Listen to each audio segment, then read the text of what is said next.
Good morning, everyone. This is Kim Case with the New Jersey STEM Pathways Network, and this is our May 29th quarterly meeting. Thank you so much to those of you that are joining us. We have a great agenda ahead of us. We're so excited to have all of our New Jersey STEM Month Award winners on the webinar today to provide presentations about the work that they have been doing and the reasons why they were selected to be honored this year. We have some updates on behalf of the New Jersey STEM Pathways Network and the work that we're doing along with our priority groups. We are excited to have a surprise guest pop in at around 10:30. And again, we'll get some updates from our priority groups and then wrap around 11 a.m. So if we can move into the next slide. So I'm Kim Case. Again, I'm the Executive Director of the Research and Development Council of New Jersey, and I'm also the New Jersey STEM Pathways Network Managing Partner. I want to give you a couple of updates on what we have been working on with the STEM Pathways Network. And moving to the next slide. So the first thing I wanted to just talk about is the state COVID-19 response. The Research and Development Council has been working with the governor's office, the New Jersey Economic Development Authority, Choose New Jersey, Higher Education on the economic recovery. And I just wanted to provide some information that we've been receiving in that role. For those of you who don't know, there is a COVID-19 information hub that the state has put together. It's incredibly informative. You can find it at covid19.nj.gov. There is a lot of information there. They do break it down by stakeholders, updates, and it's a really good way to be updated on the state's response to COVID-19. In addition to that, there is also basically a data dashboard around COVID-19, and you can go there and you can look at your particular area, your district, your county, and you can find information on COVID-19 in terms of cases and things along those lines. The two documents that I just screenshotted to put in front of you today during this call are the two documents that the state has released in terms of identifying a path forward for the recovery. And so if you're looking at the screen to your left, there are 6 key principles that Governor Murphy outlined. You can read them yourselves, and you probably have seen a lot of this in the news already, but these are sort of the overarching principles that the state is using to guide the recovery and the restoration at this point. The document on your right side, the Road Back Restoring Economic Health Through Public Health, is really the phases that the state is using in terms of moving back to what they're calling the new normal. So you'll see right now we are in stage 1. I know that there's talk today of moving into towards stage 2. And as you guys have been following, I'm sure there is, this is all happening in real time. So there are adjustments and tweaks really on a daily basis at this point. So I just wanted to put that out there so that people, have that information and also know that we are connected to the restoration effort here in New Jersey. The next slide, this just gives you an idea of kind of the infrastructure or the structure around the recovery effort in terms of who's playing a role. So at the top of this slide, you see that there's a commission. So it's called the Restart and Recovery Commission. And so that's just a snapshot of a couple of the members who are on it. You see Dr. Tilligman from Princeton, formerly of Princeton University, president, and Kenneth Frazier, who's the CEO of Merck. But there are 21 members who are part of that commission. who are working with the governor's office in this state on the path to recovery. Below that is the advisory council. And so you see the pictures of three of our public officials. You have the Secretary of Higher Education, you have the head of the Economic Development Authority, and also the president of Choose New Jersey. And then you have all of these subcommittees. So there are leaders from across the state who are participating in these subcommittees. I sit on the manufacturing and supply chain subcommittee, but there are many, many people who are part of all these committees who are basically trying to give guidance, give advice, feedback, input to the state on the recovery effort. And so it's really been a very good process to hear from the private sector on what they have already put in place in terms of people coming back to work, how they're treating essential and non-essential employees in terms of using their facilities, what sort of safety protocols they're putting in place for their customers or consumers. And so it's a really organized effort, and right now still a lot of information gathering and sharing of best practices or practices right now to really just bring people together to discuss the issues and to really try and identify solutions as we move forward. So I will, that's really just the COVID-19 response for the state, just really highlighting those efforts. I'll also just mention really quick, everybody on this webinar is muted, but if you have any questions or you want to chat, you have the ability on the right side where you have kind of your toolbar to put those in. So there's a question section and then there's also a chat section. Let's move into the next slide. So just want to continue in some specific SPN updates, and then I'm going to have my colleague Shirley Guzman jump in as well. So the next slide is, so at the outset or onset of this pandemic, you know, we wanted to come together and try to connect with our SPN members. And so social media is obviously a really great way for us to do that. So we came up with the hashtag NJSTEM Together campaign. And so that's one of our images, which anybody is free to use. It's on our Twitter page. And so I just highlighted a couple of our tweets that have used the hashtag NJSTEM Together. And I'll also mention, for those of you who are on the call now, feel free to hashtag NJSTEM Together and follow us at NJSTEM Pathways during this webinar.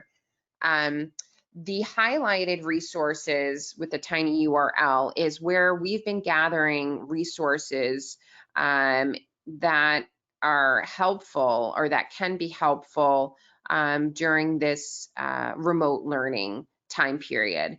And so you can copy that URL, and you will see that we really have just created a Google document and have been asking people to share resources that they've been using that they've found helpful during this time period. And we've got a good amount of resources on there now. I know that there is just so much information coming at people in terms of resources and remote learning, but we do think that this is something that can be helpful, and we definitely encourage people to populate information on there.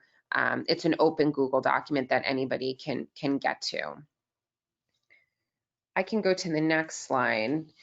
The other thing that we realized during the pandemic is that, you know, how else can we be helpful? You know, obviously unemployment is at an incredible high for this country, and we're hearing from some of our stakeholders that they had lost their jobs. And so, you know, Shirley really came to me and said, like, we should be able to do something to help, you know, support people in those positions. And so we did create a STEM jobs posting on our website. You know, this is something that I think we've been interested in doing for a little while, and this really gave us, you know, the extra push to go ahead and do that. So now there is a icon under our resource center and the NJSPN website where you can post a job, and then there'll be the ability to apply for that job. So this is brand new. So right now we are just in the process of starting to advertise it.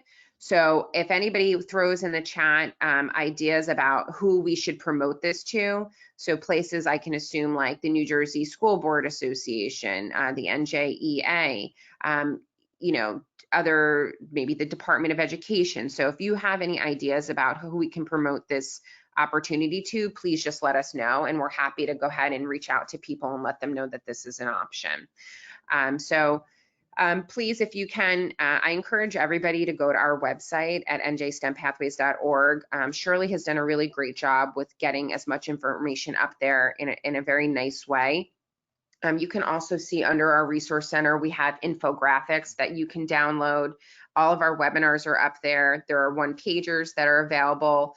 And it says NJSPN one-pagers because we've developed all of them, but some of them are just specific to STEM areas. So for example, we have one on computer science, we have one on early learning.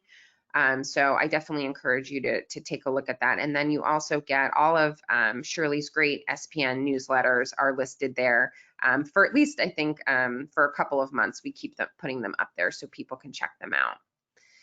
So again, please visit njstempathways.org and you can see all of this great information.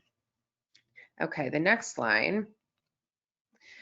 So, you know, normally we have a really nice in-person celebration and at the end of the year to thank all of our leadership for their work.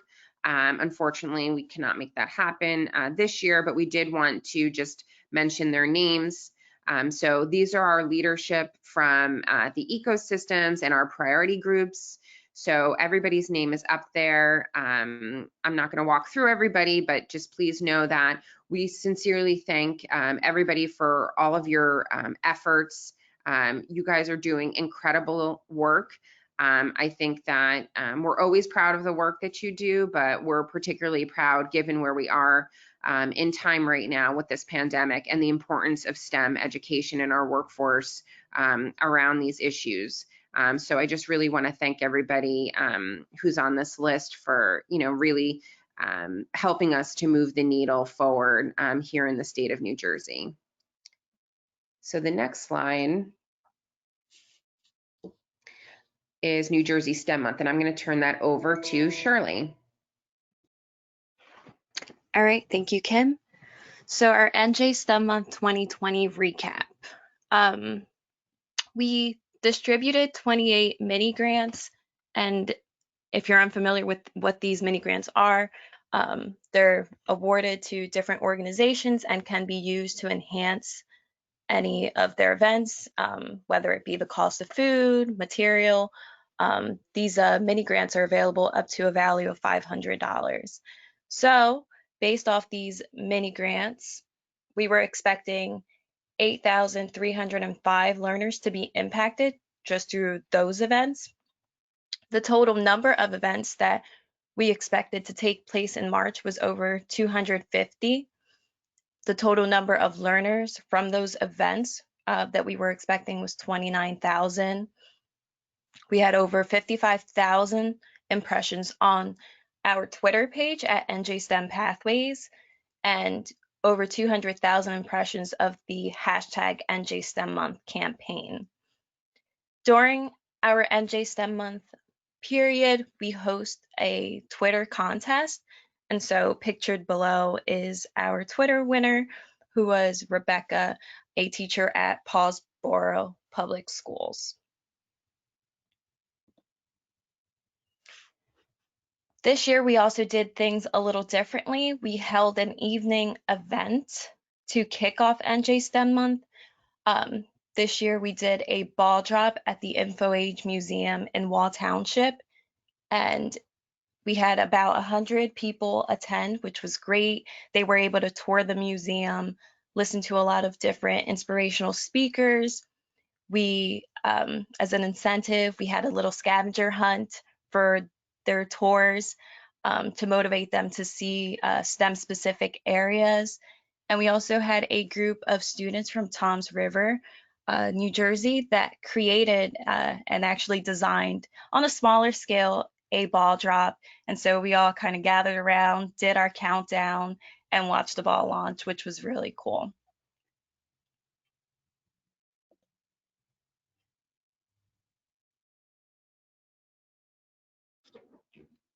Okay, I can jump back in, Shirley. These are the honorees for New Jersey STEM Month 2020. As many of you know, we have been giving out awards the last couple of years to highlight the work in STEM, and we do this during STEM Month.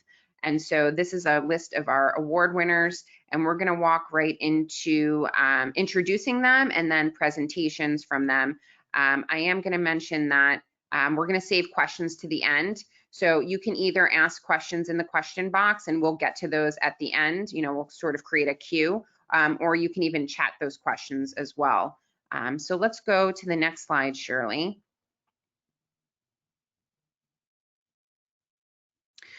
So our first award winner, the category under STEM Advocate of the Year, is Patrice Scully, and Patrice is a practice manager at IBM, and we are going to give the floor to Patrice. Thanks. Can you hear me okay, Kim? Yes. Okay, great. So first I want to thank you for this honor. I was so surprised and thrilled, but as you'll see, my passion is STEM. Even though I work for IBM on the side with IBM, I'm very passionate about STEM. So if we can go to the next slide. A little bit about my background, who am I and why do I volunteer for STEM? So I studied computer science and economics at SUNY Potsdam. I've been with IBM 38 years, and I currently manage a technical team who work with Watson, which is our artificial intelligence technology. So I volunteer really for a number of reasons. First, when I studied computer science, there were very few women in the program. And even today, I think there's still predominantly males in studying computer science compared to women. But fortunately for me, IBM has a long history of encouraging and supporting IBM employees to volunteer in the communities, especially for STEM. And they're also strongly committed to enabling women employees to succeed in STEM and other fields. I mean, I'm in the artificial intelligence area, which is very technical, many women executives. So it's great that they encourage women in technology. And I love to mentor and work with young people. So if we go forward again. So the way I volunteer for STEM, at least in New Jersey, is for the past 10 years, I've been leading a small IBM volunteer team who meet with students to get them excited about STEM as part of a national program called Discover Engineering. And I don't know if anybody's heard of Discover Engineering before, but it's really a working coalition. It's got more than 100 corporations, professional organizations, and government partners, including IBM.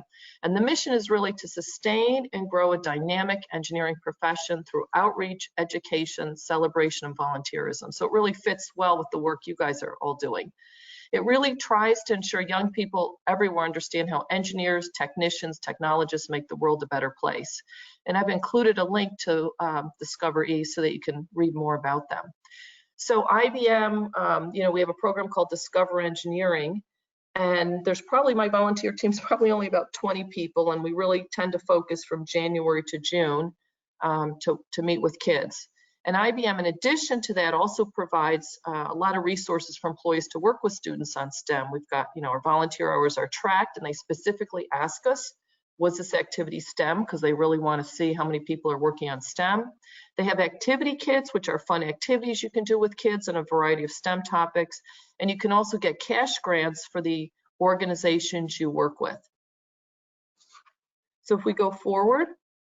So what we typically do when we visit a school, we typically target middle and high schools, and especially like to visit schools with high ratios of what are considered underrepresented minorities in engineering, which would be all females, Black, Hispanic, and Native American. So we'll go to any school, but a lot of times we try to target ones with underrepresented minorities. And what do we typically do? We're going to start with an overview of the many exciting engineering careers. So a little bit about what engineering is. We're going to do a little bit of introduction to AI, examples of AI projects, as those are things engineers may be involved in. We try to do games or hands-on activities. You know, building the tallest marshmallow tower, for example, involves giving kids spaghetti, marshmallows, and tape and seeing who can build the tallest tape. Or coding without computers is just taking like cups and little commands, up arrow, down arrow, and having them write a program to stack the cups in, say, a pyramid shape. So really fun, easy things that are inexpensive to implement. Whenever possible, we really want participation by local college engineering students, and I'll talk more about that in the next slide. But over the past 12 years, as I said, my small little group has reached over 7,300 students, of which 73% are underrepresented minorities. So if we go forward, so what have we learned? First thing is you really need a committed teacher as a contact at each school to sponsor the visit. Having a teacher there who's interested in having us coming, helping get it set up is really helpful. If you don't have somebody at the school who's not really helping you, it's hard really to get established. And whenever possible, I try to bring along college students, especially to the high school visits. So I set up a partnership with NJIT in Newark a number of years ago. I reach out every year, ask for volunteers. Kids are happy to come and volunteer, especially if the schools are in Newark, because they can typically just walk to those schools. And they love to volunteer and talk about, you know, have them talk about why they studied engineering, what the challenges are. They usually tell kids, you're going to fail a course in engineering, but that's okay. You know, how they want to change the world, why they wanted to study engineering. And it's really inspirational. You know, it's one thing for me to tell them about engineering, but when somebody closer to their age, somebody who maybe looks like them, somebody who's maybe the first in their family to go to college, talking to them about how they are succeeding in college, it really inspires the students. So I would encourage anybody to get college students involved. And the other thing I'd say is sharing examples of role models. I started sharing a slide of Dr. Shirley Ann Jackson. She's been on IBM's board since 2005.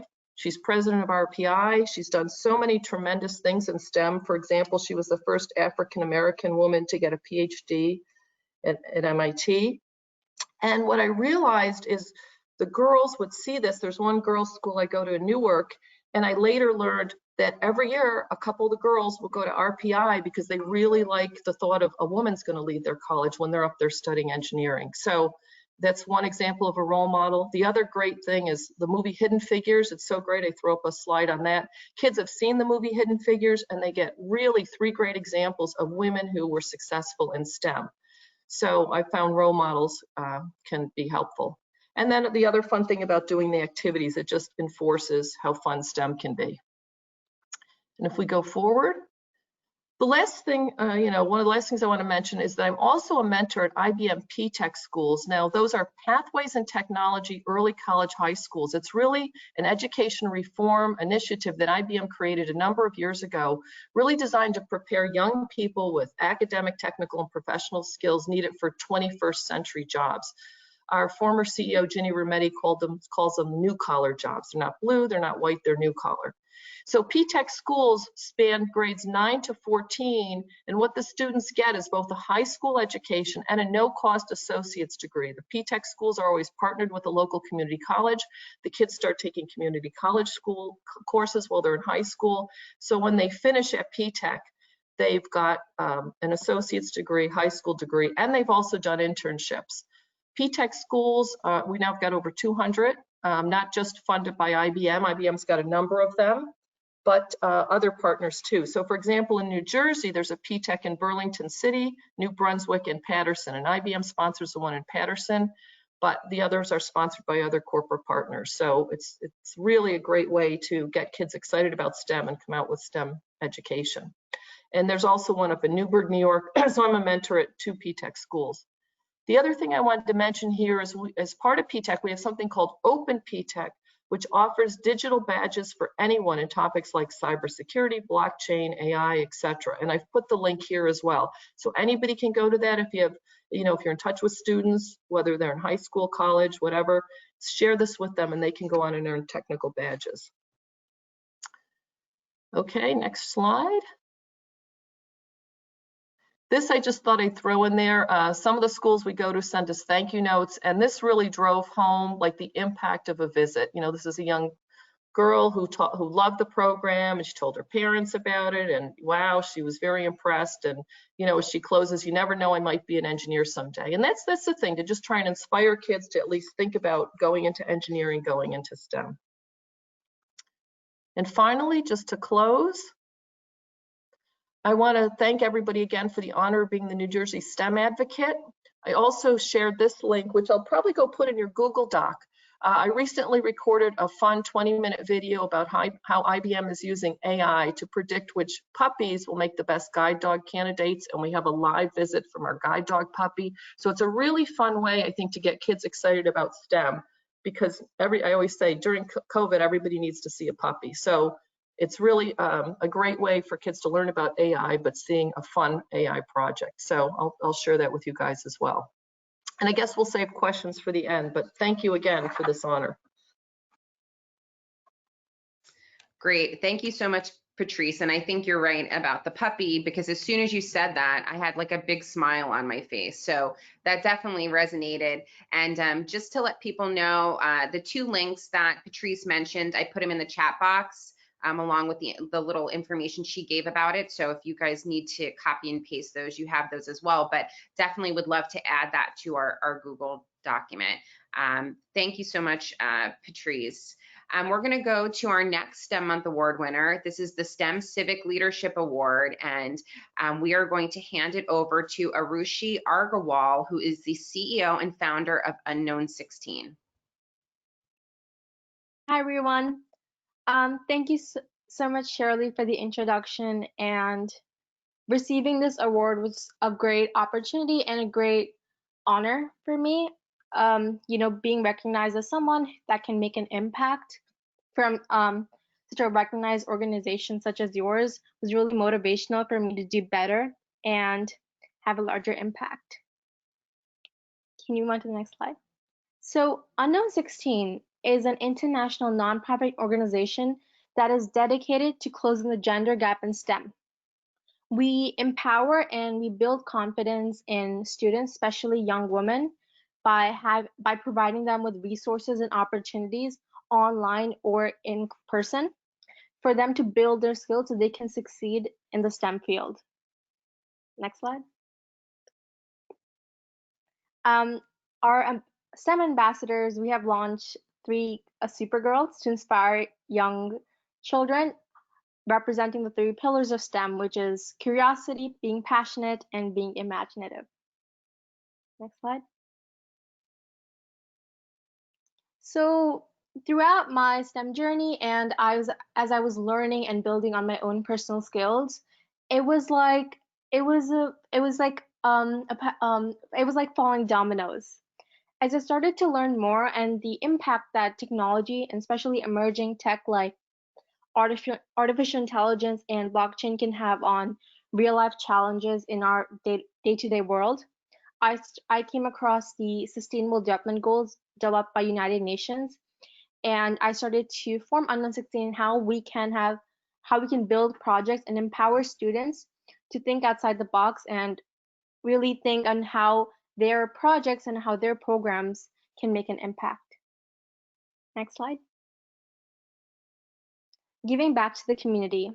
Talking about resources and opportunities, I take classes at local libraries, and I've taught above 150 plus students so far. And you know, apart from the basic Scratch, Java programming languages, I encourage my students to, again, think outside the box. One of my students, I told them, like, what do you guys like to do? What are you guys so passionate about? And they're young students, so exploring and just, you know, not getting fixated on a single idea, but just exploring the wide field and the opportunities STEM offers. They were able to come up with so many unique ideas. Like one of my students created a game that doesn't allow garbage to fall in the water, right? One of my students made a game about saving water. So just empowering them at such a young age to be able to think in that, have that mindset on how their work can have an impact was really empowering and inspirational for me. Next slide. These are some of the curriculums that I have developed.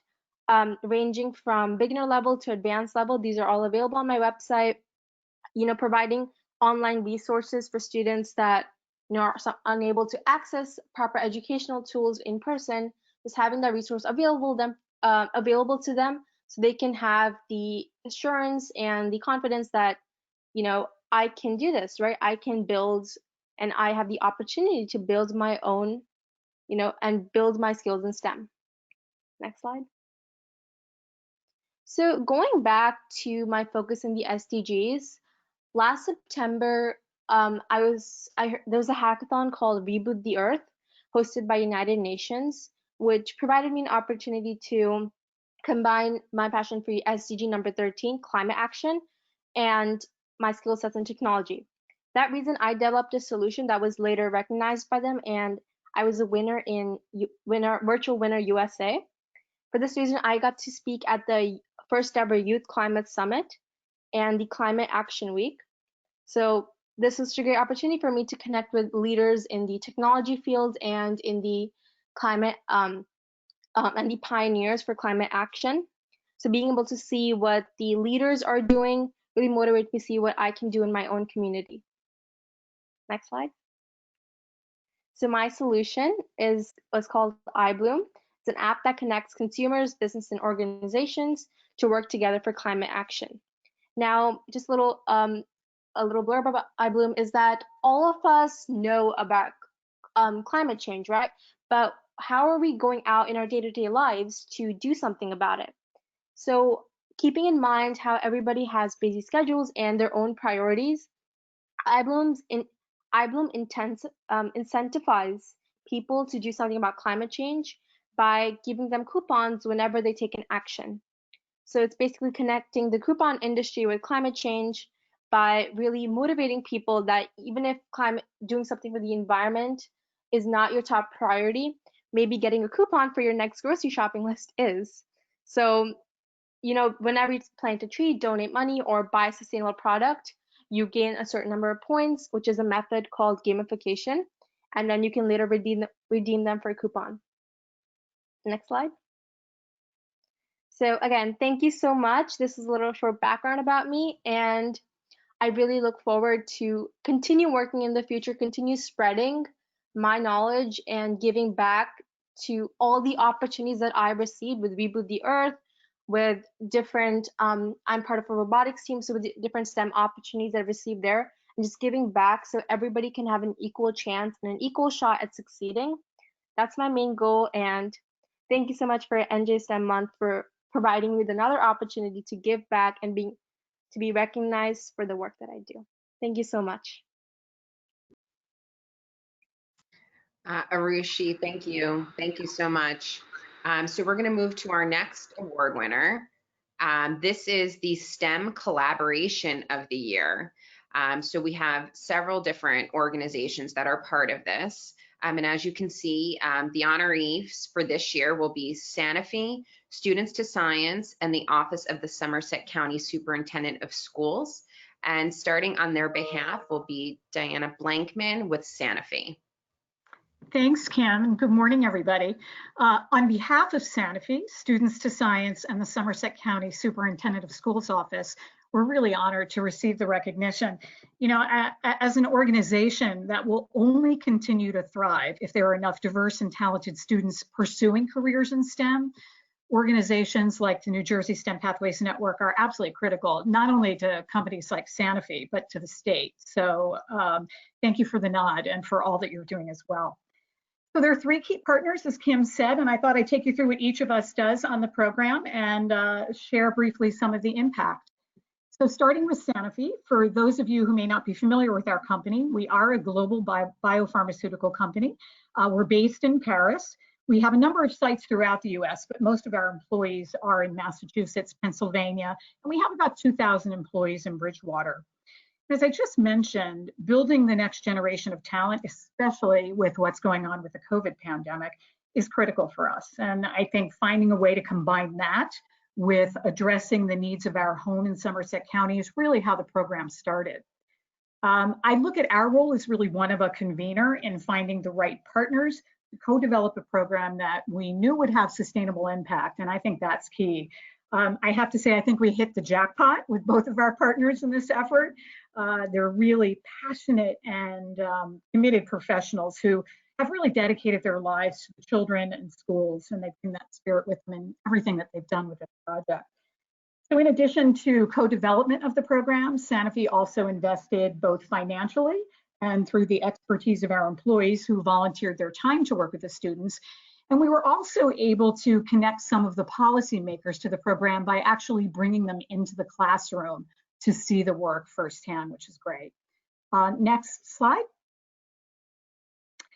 So Students to Science is the second partner in our project. They're a New Jersey nonprofit that brings together public and private sectors to inspire students to pursue careers in STEM. They also have a mission of bringing STEM equity to underserved school districts, which is key. So they're a natural partner for Sanofi, and their leadership on this program by Dr. Paul Winslow, Kit Nugent, and Stephanie Yasko, truly nothing short of inspiring. They're absolutely amazing team. So their program provides unique hands-on experience in two ways. One is through their Isaac program, which is held in person at their state-of-the-art lab in East Hanover. And there the students get to work with modern instrumentation and professional scientists live. The second program is really through their virtual web-based STEM experience, and that kind of eliminates geographical constraints, but is a fully interactive program that's broadcast into classrooms with experiments also led by scientists. Very, very cool program. So Students to Science was working to co-develop the program framework, collaborated with the school districts and leaderships, and then also delivered the programming itself. Next slide. And our third partner in this, as mentioned earlier, is the Somerset County Superintendent's Office, which actually represents the New Jersey Department of Education. We're lucky enough to work with Dr. Susan Bruder on this program. And for those of you who may not have met Susan, she is truly a force of nature, incredibly passionate. Shortly after we brought the program idea forward, we had an audience with the curriculum directors who fully embraced the program.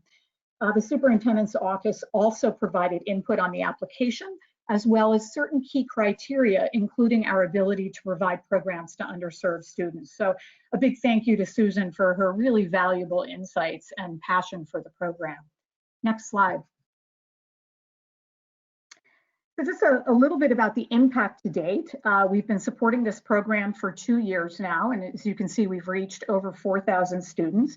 We've received really strong feedback and positive feedback, I should say, from the teachers who are surveyed after each program, as well as some nice anecdotal comments from the students. And I wanted to share this one picture with you. The young woman who you can see, I guess she's kneeling or sitting in front of the experiment.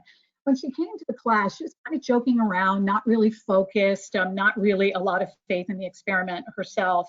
And by the time she was done, she was asking the instructor if she could have more of one of the reagents to get a bigger reaction in the experiment. So very gratifying to watch, and that's exactly the kind of inspiration that we want to see through the program. Next slide. And lastly, these are just a couple of quotes from 2 of the teachers, and the third one on the bottom is actually from one of our employees who volunteered her time during a virtual lab session. And as much as this is meaningful for the students and teachers, it is for our employees as well. And I'll share with you, this quote came from one of our clinical researchers who volunteered her time in a virtual lab session.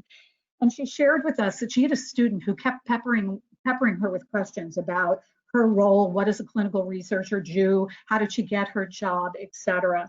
And the clinical researcher came back to us and said that she was so gratified, not only to be able to inspire someone, but to be able to open her mind to new possibilities, new things that are out there. And again, if we do nothing else, that is the success of the program. Next slide. So once again, on behalf of all of us, thank you so much to the New Jersey STEM Pathways Network and all of the great work being done by our honorees, the other honorees as well, in helping to enrich the lives of the children in New Jersey. Thank you. Thank you, Kim. Great. Thank you so much, Diana, and to the partners too. I see Kit Nugent is on the webinar, and I know that she's with Students to Science. So, thank you guys for all of your work. Let's move to the next award winner. So this is our STEM Corporate Champion of the Year, and this goes to Schneider Electric. Schneider Electric will be represented by Dan Riggle, and so I'm going to turn it over to Dan. Thanks, Kim. Can you hear me? Yes, I can. Oh, great. Yeah, so thanks to Kim and thanks to the New Jersey STEM Pathways Network. This is certainly an honor. I will say it's a little bit humbling going after Sanofi and Unknown 16 and IBM and certainly some other great corporate leaders as well as just entrepreneurs. And I think I'm going to talk a little bit about our partnership with Delran Township Public Schools, and I think that's really where the credit should go here, because they've been a tremendous partner to us. So with that, you can go to the next slide, and I'll just give a brief introduction. So I've been with Schneider Electric for really the entirety of my working career of about 8 or 10 years. I graduated from Stevens Institute of Technology in Hoboken and have really been in the energy efficiency sustainability arena since then, working for Schneider Electric. So very much a STEM job. And if you want to skip on to the next slide here, a little bit about Schneider Electric. If you haven't heard of us, we will probably joke that we're the largest company you've never heard of. So we've got employees in just about every country in the U.S., spread all around, but in New Jersey, we've probably got a little bit over 1,000 employees in the state with offices in Parsippany, Secaucus, as well as Philadelphia and New York City. But really, our company is made up a lot of different divisions, and we've been going through a little bit of a transition from being more of a traditional manufacturer of energy equipment and various systems that go into buildings and transitioning more into a technology company focused on smart cities and focusing on helping clients move forward with energy efficiency and sustainability initiatives. So if you'd like to advance to the next slide, that's really what our group focuses on.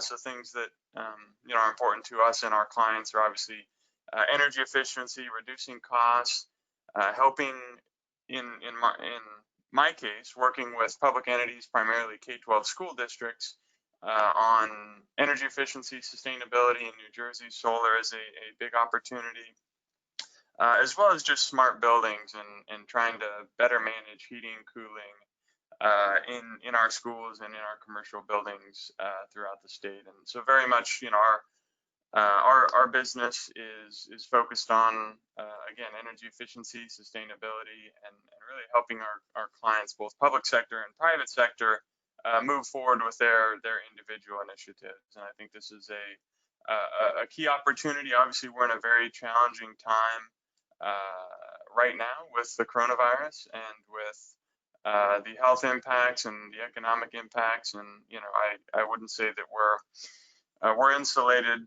from that by any means, but I think we've been in a good position to be focused on what are the jobs of the future and trying to help create that STEM pathway that we're all working on. Next slide, please. So again, talking about Delran Township Public Schools, I think this is really where the credit is due. As I mentioned, Schneider's a massive company, and we do have a lot of different programs, turnkey opportunities for engaging with students really at all grade levels, from K to 12 to higher education. But oftentimes, we're taking the lead of our clients. Educators these days are in initiative overload. We're primarily an outside firm, so not trying to push our agenda so much as support those that we are working with. So in this case, again, Delran Township Public Schools, we worked closely with the administration, but on the educational side, Erica D. Michelle and Mary Jo Hutchinson.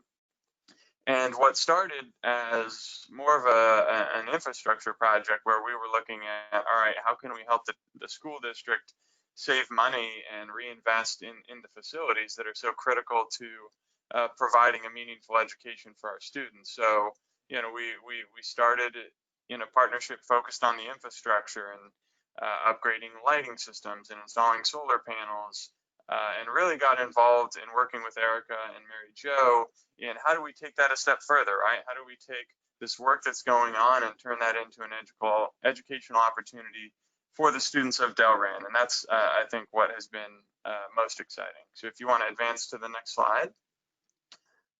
Really, this has been, again, taking the lead of the educators in Delran, and simply saying yes and brainstorming a little bit, but really trying to support them at all grade levels. So one of the things we did early on was establish an energy reduction competition where each of the different schools, elementary, intermediate schools, middle school, high school, came up with their own strategies on, all right, how can we do a school by school comparison? Our role was really facilitating, doing some education, and creating a dashboard online that compared real-time energy use between the different schools to help stimulate somewhat of a competition, which actually, I've got a swap here on the slide, but that specific project was the recipient of an award from the Philadelphia Zoo's Unless Project, a top grand prize award there for their efforts. Again, on the right here, helping the intermediate school students with a solar panel initiative. So spending multiple days speaking with 4th and 5th graders about solar, and them kind of doing their own research, doing poster competitions, presenting to the Board of Education, but really us just kind of being a partner and working with the teachers in that school to help facilitate that experience. And again, I think where Delran has been a leader is in their new fabrication laboratory, the Innovation and Fabrication Lab at Delran High School, where we had hosted some activities over the course of probably 3 years. We've participated in their STEM fairs, but we were able to get a matching grant from the Schneider Electric Foundation to help in the installation of that fab lab in Delran. So certainly a fabulous partnership here. Just to highlight a couple examples of what was done there. And again, I think while Schneider has a lot to offer in working with schools, I think here we had the leadership at the local level, and we were more than happy to support and try and create unique STEM opportunities for students at all levels to try and highlight that there are jobs out there that are growing and are available for students. And in the past 10 years since the last recession, solar and wind, for example, have been the fastest growing industry in the U.S. by jobs, and we hope that will continue through this next economic challenge that we're going through. So very exciting, and again, thanks to our client here, Delran, and thanks to the New Jersey STEM Pathways for the honor. Kim? Great. Thank you so much. Thank you so much, Dan, and thank you so much for highlighting the great work of our Delran ecosystem with Erica D. Michelle and Mary Jo Hutchinson. You guys are really, really working so well together. The next slide, we are going to the last but not the least. Certainly our STEM Educator of the Year, Dr. Vinashri Naragun Joshi, is the professor at New Jersey City University, but she's also our Liberty STEM Ecosystem co-lead. So I'm going to turn it over to Vinashri.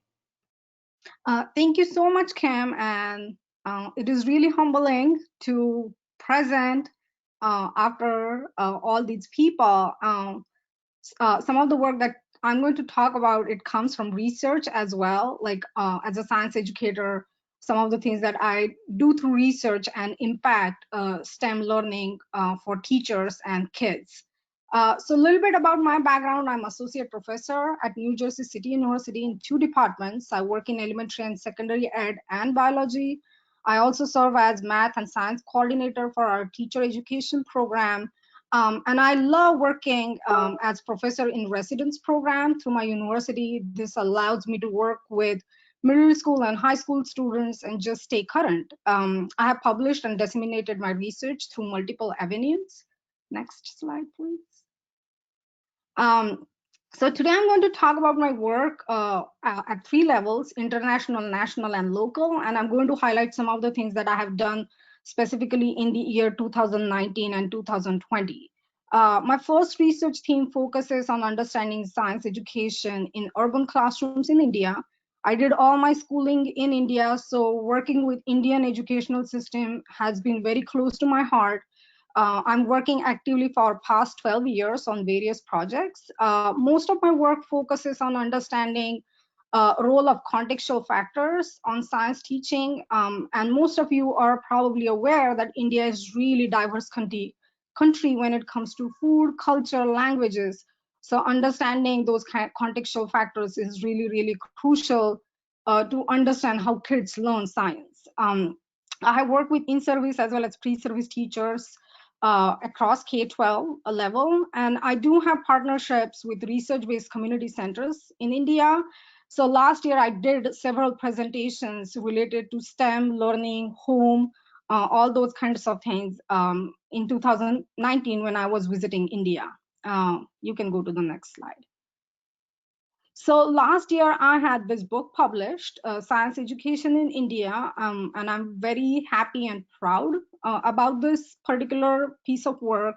This was co-edited book with my colleagues from Australia, and one of my colleagues, she is in Colorado. So this was published by Springer, and this is one of the unique books that provides authentic and broad overview of science education in India. And this brought researchers from across the world to share their expertise, experiences, research, and reflections on science education. This book has altogether 12 chapters and multiple authors contributing across the globe. Next slide.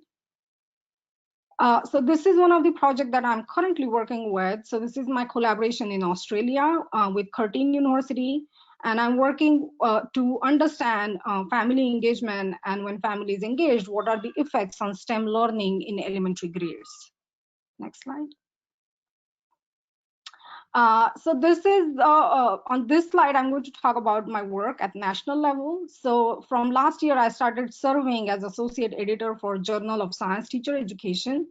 This is the flagship journal for Association for Science Teacher Education. This is one of the top tier journals in science education that publishes peer-reviewed articles. Next. As I mentioned earlier, that I have published and disseminated my research through research papers. I think in last year I had 4 research papers and book chapters in 2019. I have also done several conference presentations, and one of the main research theme that I look at when it comes to national level is to understand the role of language in science learning.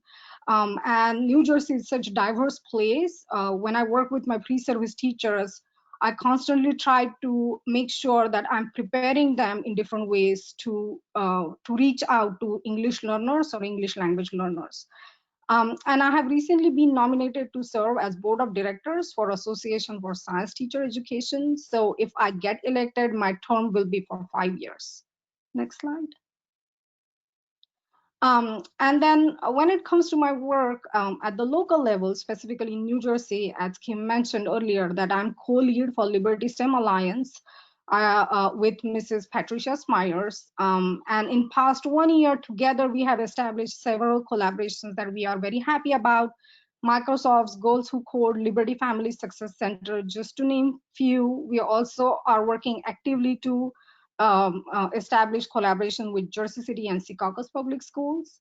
I also run a program on NJSU campus called SAT-STEM, Expedition for Kids. You can go to the next slide. And through this program, we try to bring K-12 children on university campus so that they can experience university labs, they can see different things. So this is what we did last year. The theme was egology. So little kids, so these are really pre-K to second graders coming to university lab. and experiencing structure of eggs, learning about chick life cycle, and they were just so excited to see different biology models, skeleton. They were just really thrilled. Next slide. And currently I'm working on 21st Century Community Learning Center grant with Jersey City Public Schools. So this grant involves 200 children from K-12 grade, and this grant will work on STEAM-based after-school program, and we are using peer mentoring frameworks. So this will give opportunity to our undergraduates and high school students to work with middle schoolers and elementary kids. Next.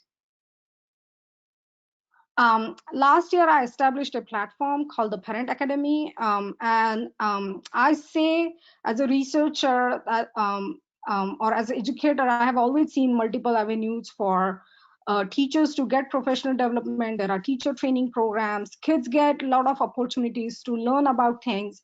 But when it comes to families, parents, there are almost no opportunities for them to learn about things. So this platform has been emerged from that gap between school and family research and practice. So this is for parents, educators, and caregivers. It focuses on increasing parents' scientific knowledge about teaching and learning process and overall child development. Next.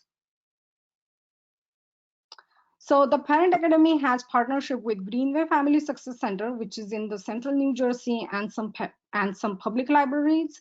So last year and this year, actually, I have conducted several workshops for parents and kids on STEM-related topics. We also talked about brain development, number sense, science, and attitude skill development in the early years. So this was work with parents. I have also planned series of workshops related to nutrition during this summer.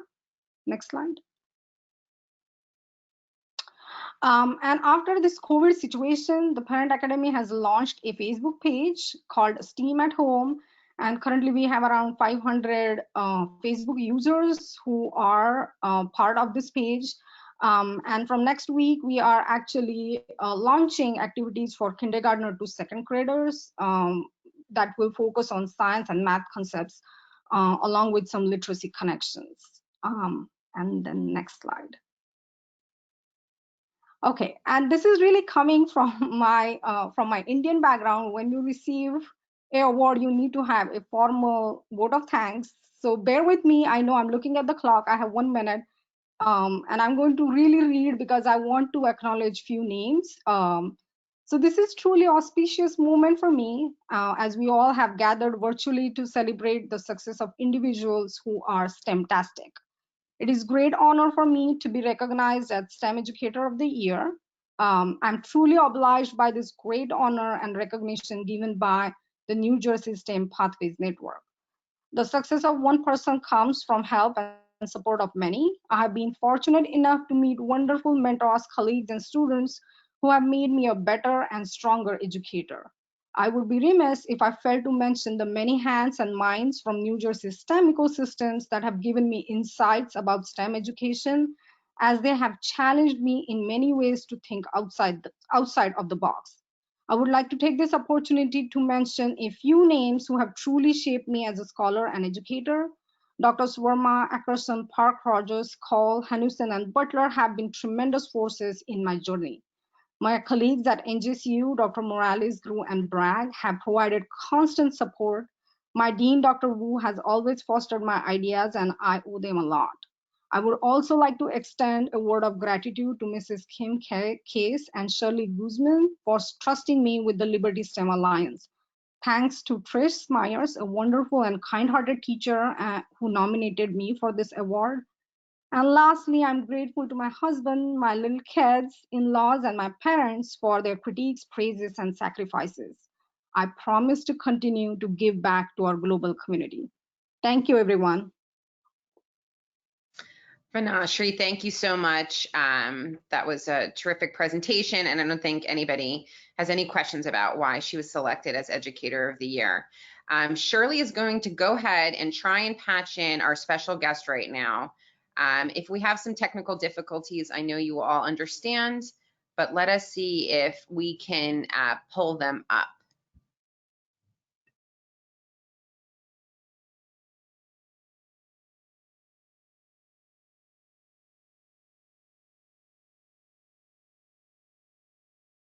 while Shirley's trying to do that, I'll also add, if anybody has any questions or, you know, has any information they want to share with the group, there's the chat function. There's obviously the question function, and then you can also chat specifically with people that are part of the webinar if you want to just send them a direct message.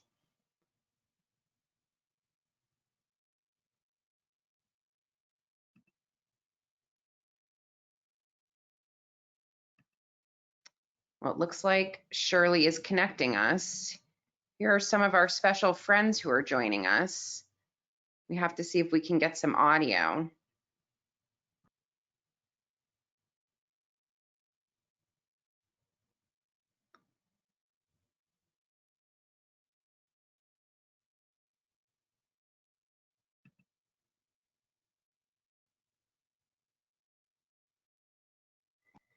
So as you guys could see, we are here at the farm visiting some of our special guests. Can we see maybe Claire or Shirley? Can we hear your audio?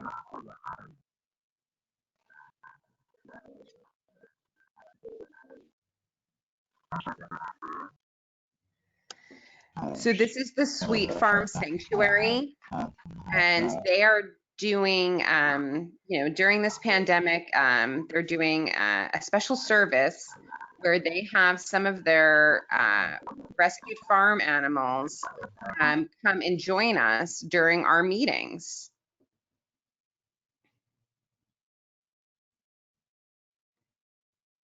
I think we may be having an audio problem though. But that looks like a sheep.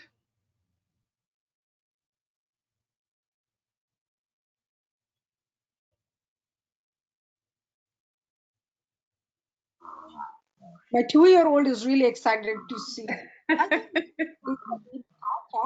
That's what I thought. Sheep? Oh. Shirley, can you hear us?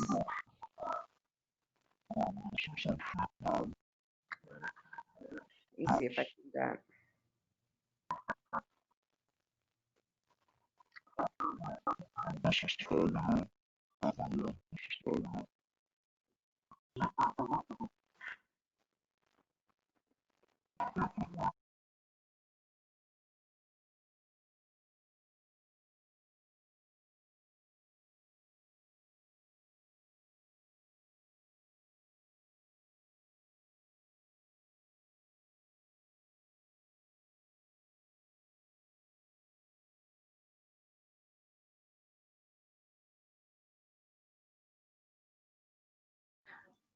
Okay, so everybody, this is Talia on the screen. This is a sheep.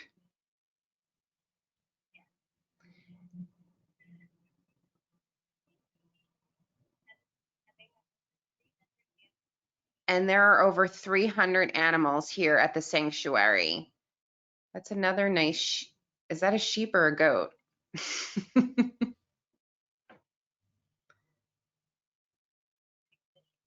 Okay, these are all sheep.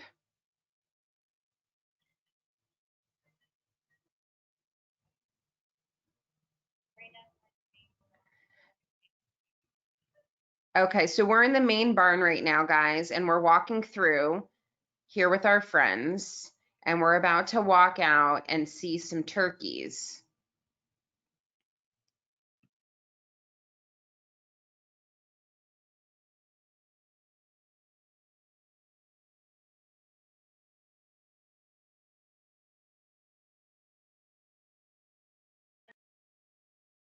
Okay, and so this sanctuary is located in Hudson Valley, so right in New York.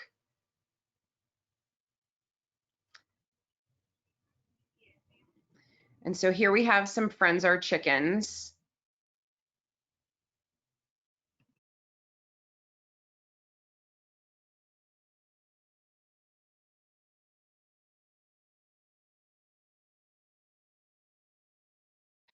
So right now you guys are seeing animals that are all considered, I guess, underfoot, which means they're allowed to just roam around the sanctuary. So they don't necessarily have to be in a cage or in any sort of structure.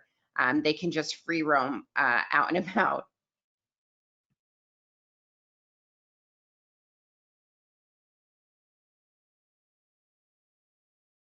Okay, apparently this is Michael.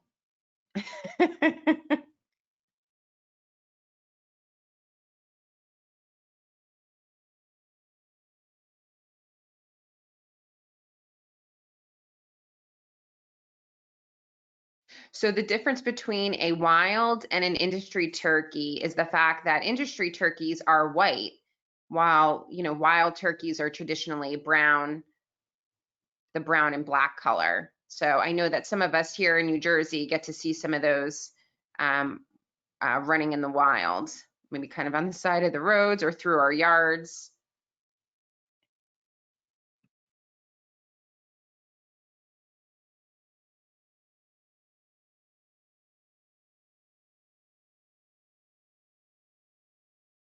So turkeys' heads change, the color change with their moods.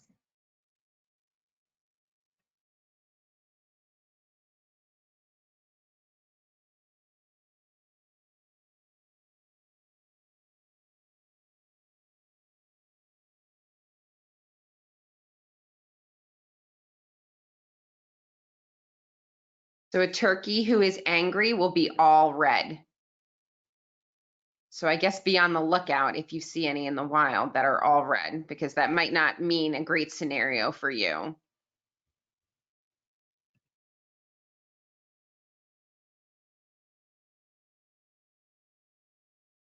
This is Howard.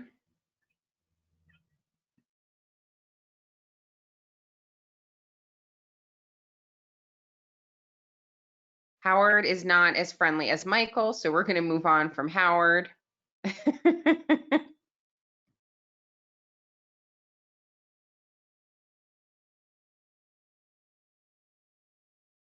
Okay, now we're going to move on to some mini donkeys as we're walking through the barn. And we only have our connection with the Sweet Farm Sanctuary for just for a few more minutes. So I know that the audio did not work out, but I think we can get pretty much most of the visual here. Hopefully no one's getting seasick as we're walking through the farm.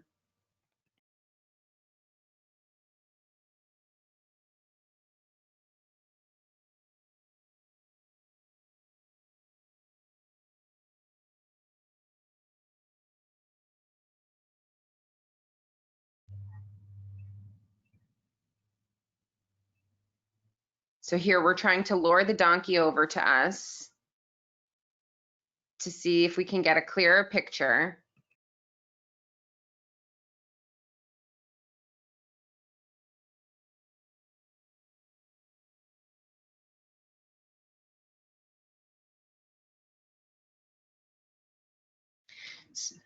So we have a host or docent over at the farm trying to walk us through this, and she's trying her best to lure the donkey over, because as you can see, the visual is not great because of how far away the donkey is.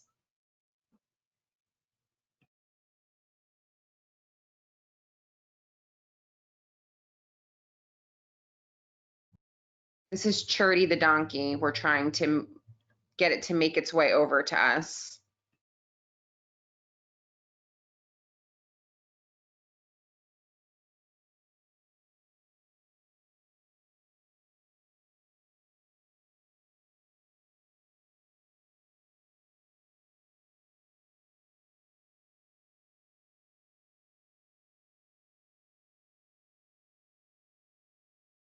And here she is.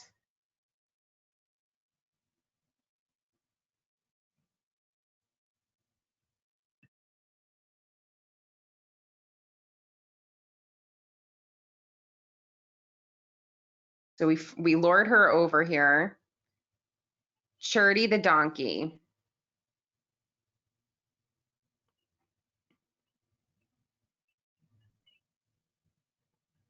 And we're trying to get her best angle to us.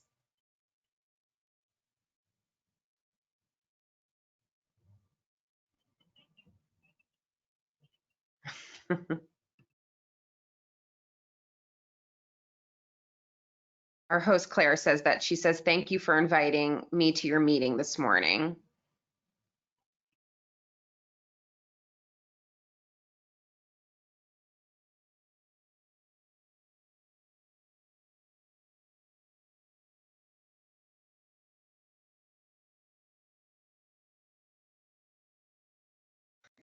Okay, so the audio and the visual did not go as well as we thought, but we did want to do just a fun break in between all of our presentations, and also we were able to support the sanctuary in their efforts during this time where the pandemic has really hit some organizations incredibly hard, like the sanctuary. So if anybody's interested in connecting with the sanctuary for one of their meetings, I will say that the trouble that we had was the GoToWebinar platform. It was not on the sanctuary's end.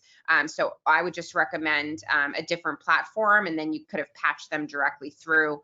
So next time, if we do something like that, we'll just be changing platforms.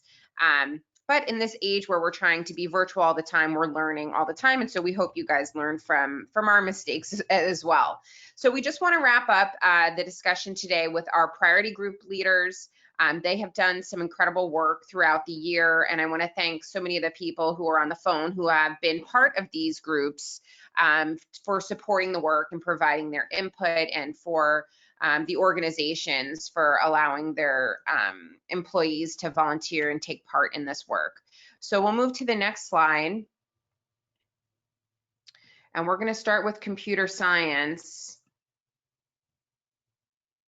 And I just need to, Shirley, if you can unmute Tunde.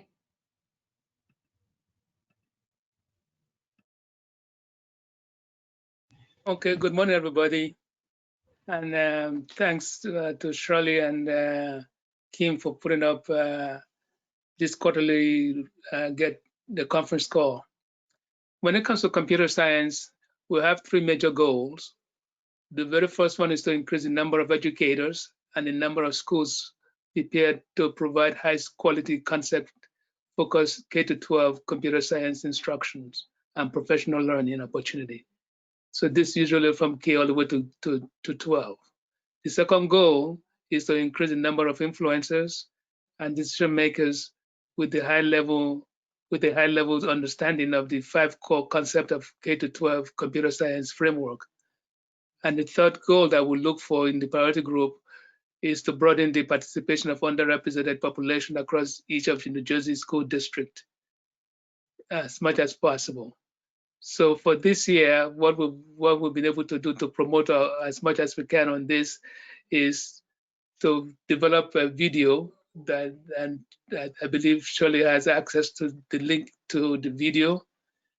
And the code is a very simple video where we're asking the student what computer science means to them and what does that mean in terms of career pathways for them.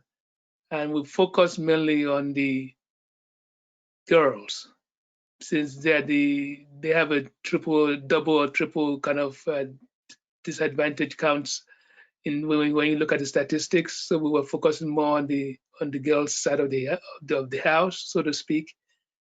So please go, when you have the time, go visit the website. It's under the NJSPN website. Look for Computer Science Priority Group.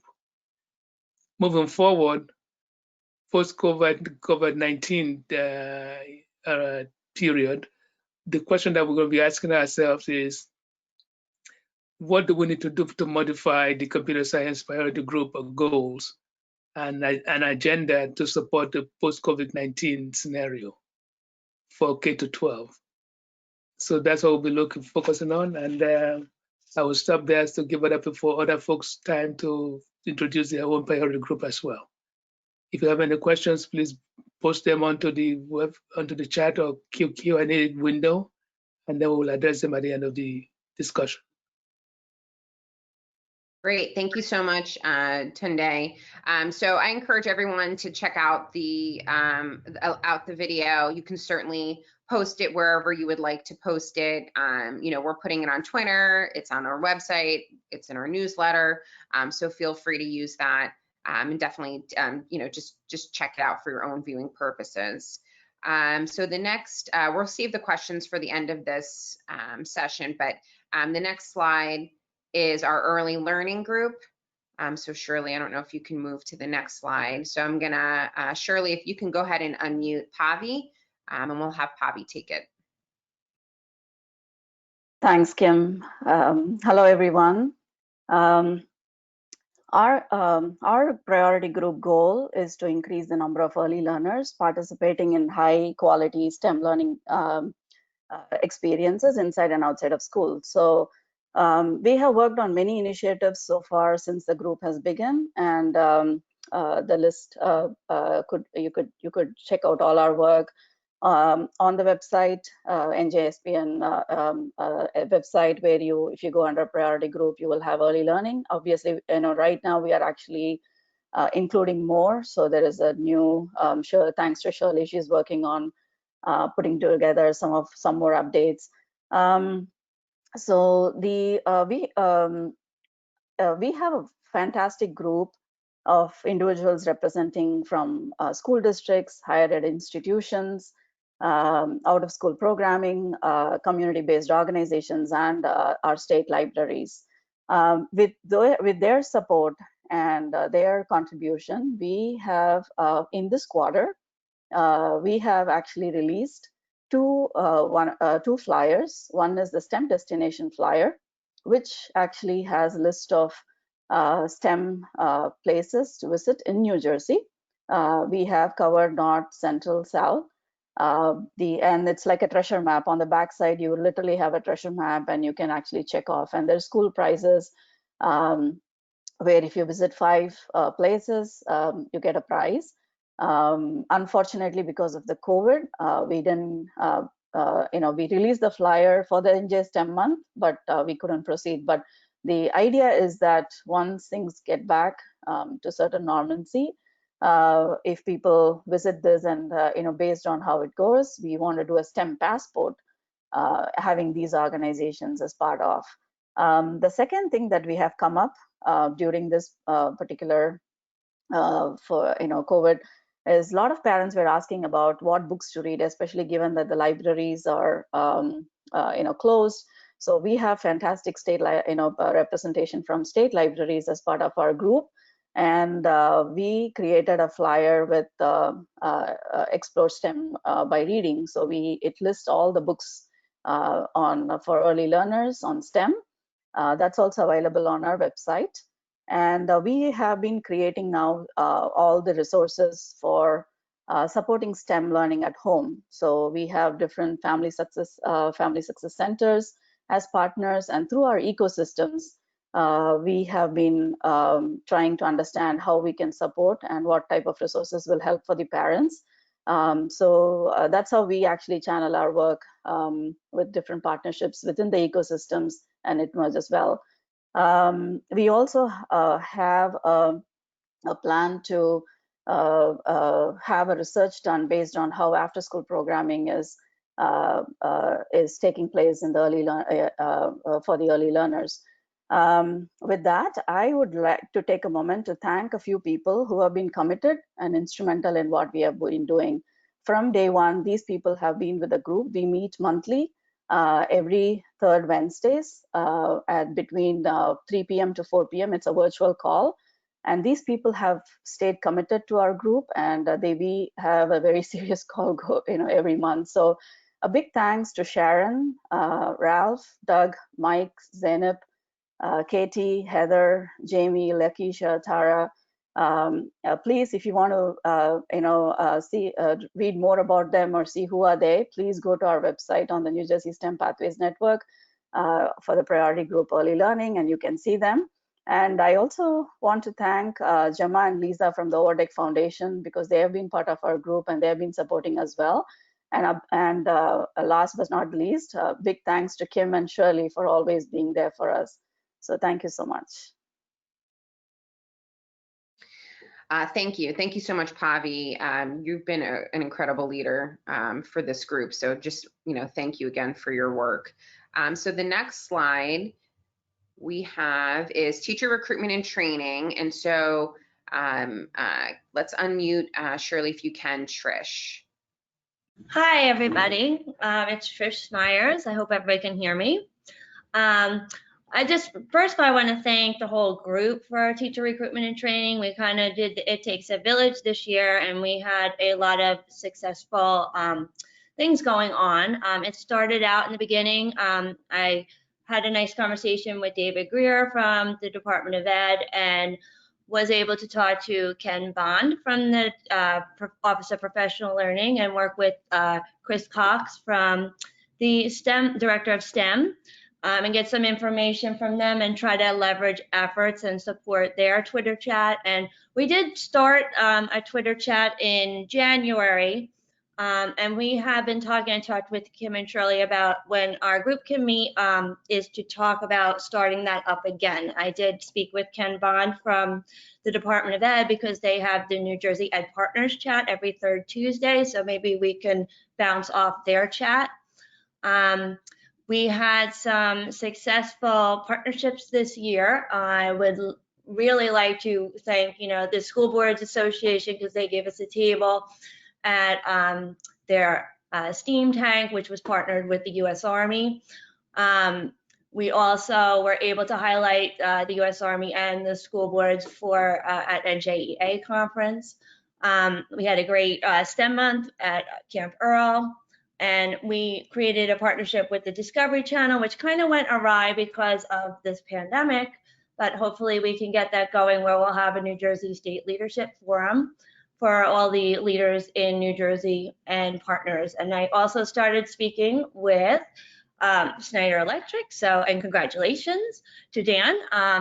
And I hope that we can also continue that conversation about the girls in STEM, where we can have teacher and student with a STEM pipeline professional working alongside them, kind of a field trip for the state. So we can hopefully get that back together. And I know we had a great meeting with the New Jersey Sports Authority Commission for Liberty, but just there is a great STEM truck for, I think it was $500. So just anybody who's interested, it will come to you. So you get a field trip for your students. And that should be the beginning, hopefully, of a great relationship with them. And we talked a little bit with Microsoft and also a little bit with the military, with the Department of Defense, with their partnership with TIES, so that maybe we can discuss at our next meeting about highlighting the internships that they have available for teachers or students, or working with them a little more with their veterans as well. I want to also thank everybody for pulling together the presidential awardees webinars. That was a great opportunity for all teachers to get on and see some of the great teachers that are doing some awesome STEM work. And I know I had Michelle came on with me with the National Network of State Teachers of the Year, and I was invited to do a STEM advocate webinar, and that was a great day for us. We got to highlight a little bit about what we were doing in New Jersey and some of the different, I also, the ITEA, the International Tech and, Tech and Engineering Association. We had a table there where I was able to highlight a little bit of what we were doing in New Jersey as well for advocacy. And I know everybody had the STEM survey. I would hope that we can get a meeting together and discuss how we can support our teachers, their emotional well-being, as well as student support for their emotional well-being, because it's going to be a hard time not only now, but starting up next year, because we don't really know what normal is going to look like for us. So I would hope that we can get some kind of meeting going very shortly. And I do want to thank the whole group for working together, because we really did a great STEM-tastic job pulling that through, and hopefully we can get the Twitter chats going again, because the Department of Ed really does support us for that, and some webinars. And I think that is about it for now. And thank you all very, very much. Great. Thank you so much, Trish. The next slide is for our workforce development. And so we just need to unmute Elaine. Can you hear me? Yes. Okay, great. So, hi, I'm Elaine Zundel. I run the Workforce Development Group. We have been working on 3 major goals. We want to enhance, the alignment of workforce development and the educational pipeline. We want to be of assistance to the Department of Labor and Workforce Development, where we give them information about barriers or opportunities that we see within our network. And we want to broaden and increase opportunities to middle skilled jobs. And one of the major ways that we can do that is through apprenticeship. If you look at where there's a gap in filling a lot of STEM jobs, it's in that middle skill pathway. So we had a really great call. Our last call had Hugh Bailey from the Department of Labor, who told us a lot about what is happening for folks who are out of work, or how we're supporting people. I think a big area of focus for us in the context of COVID is going to be helping people move out of careers that are, not going to be as robust because of COVID, and move them into jobs that are probably going to require some STEM skills or technology skills. So we did a lot of stuff, really fun stuff, before COVID happened. We had 2 really awesome webinars about sustainable jobs, green jobs in New Jersey. That's like an emerging pathway that a lot of people don't know about. And so many students are interested in sustainability that I think it's really important to promote that as a career pathway. And we also talked about existing internships and career pathways in our ecosystem. And we wanted to model what it's like when you have amazing corporate support and industry support for your school district, and the impact that has on students who are thinking about future opportunities and why they should major in STEM or stay in STEM. We had a really amazing discussion among our members at one of the quarterly meetings, where we want to showcase, my committee wants to showcase all the amazing things that are already happening in our network. So if you have a partnership with a company and an amazing internship program, we want to feature that through our webinars. We want to put you on social media. We want to show other people who haven't been involved, creating those connections to industry. We want to model that for other folks. So please, if you're interested and you have something going on that you want us to showcase, please reach out to me. Maybe they can put my email in the chat, and it would be great to connect with you and showcase all the great things that you're doing. Thanks. Great, thank you so much, Elaine. So there should be the last link that Shirley posted in the chat box is the link for the post-event survey. Shirley's pulling it up right there. So if you can grab that link and just walk through a couple of questions. We were very excited to host this meeting today and honor our STEM Month Award winners, but we know that there's so much that's changed since we were so excited to host STEM Month. So if you could take a couple of minutes to really look at that, just go through our quick survey, and if you have any suggestions on topics or areas that we should explore as we move forward, whether it's through our priority groups or, speakers for our meetings, webinars, we're willing to do whatever it takes to support, your work. So please, if you can just take a couple of minutes to walk through the survey. I just want to again congratulate our award winners for STEM Month. You guys are doing incredible work. Please keep it up. Please stay connected to us and let us know how you're doing and if there's anything we can do to amplify your message. And I just want to tell everyone to stay safe. And I just look forward to connecting with you guys again. So thank you, everybody.